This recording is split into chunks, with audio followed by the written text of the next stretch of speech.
When did you start playing harp and how did you get inspired?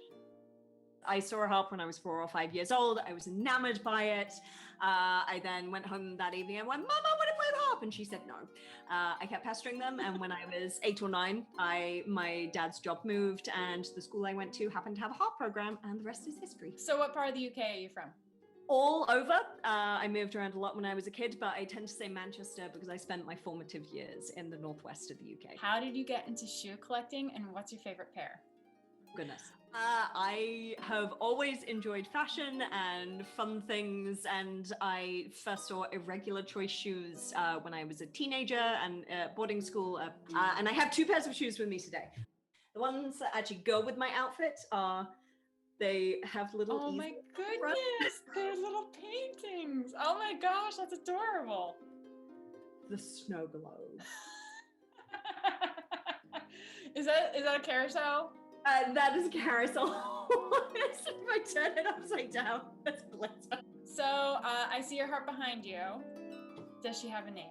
She does have a name. Her name is Rafaela. And the reason why I picked that is I have no idea. I was a teenager. So you've had her for a while. Yeah. I was very fortunate. I got my baby when I was 15. So she's been with me a long time. Speaking of that, how much does a professional harp usually cost? About as much as a nice new car. Outside of classical music, what other music do you listen to? I love musical theatre because I'm a little bit dramatic. I will, if I am on road trips, I will put musicals on full blast and sing very, very loudly in my car. But I also listen to all sorts of things. I have a guilty pleasure playlist of sort of slightly emo-y rock stuff from the mid-2000s when I was a teenager that I still listen to. I listen to symphonies when I go for a run, which apparently is weird. What's your favorite tea? Lapsang Souchon, otherwise known as a bonfire in a cup. It's very smoky and very beautiful. I see that there was a hint of a mug that you're holding. Could you show us your mug?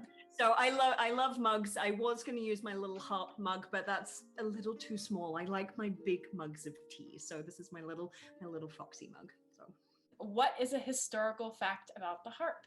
The harp came from the bow and arrow. They realized when they brought the string back, it made a noise when they let the arrow go. So that's why you see Egyptian harps kind of look like bows from a bow and arrow. What's a current pastime of yours? A current pastime?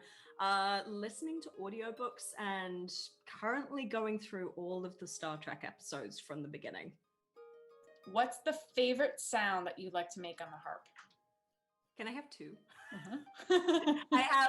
Okay, so I'm gonna put my cup of tea down.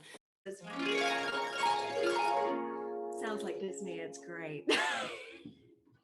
But aside from that, probably my favorite noises to make are slightly unpleasant noises on the harp, because everyone thinks this is a pretty instrument and it's not. So I'm gonna move the camera so you can see.